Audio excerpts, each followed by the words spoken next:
This is Scott Becker with the Becker Private Equity and Business Podcast.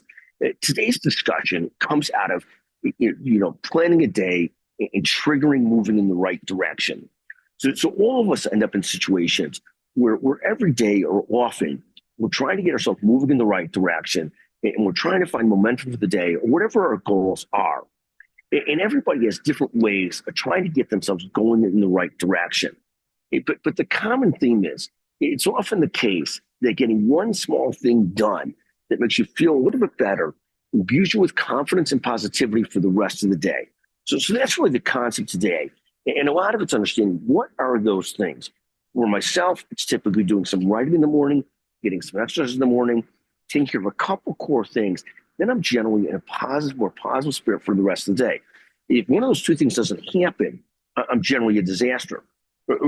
For many other people, it's very similar. And a lot of it is deciding what are those things. I know, for example, there's the book by the famous author, the famous Navy SEAL, about make your bed. And it's not so much that making your bed in a vacuum is so important, but it's a concept of finding momentum for the rest of the day and triggering yourself in the right direction.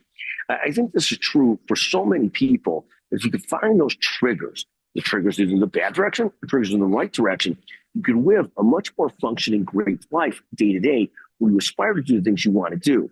And there's all this discussion about not just doing doing things, but doing the most important things. And I don't want to dissuade people from that concept of really prioritizing what's important and what has to be done and what are the major goals for the day. But at the same time, I think it's very, very important. People that have routines and can trigger themselves in the right direction could be much more effective in getting towards those big, big priorities. So I'm a huge fan of this concept. I'm so thankful to the listener who sent in the idea for the day.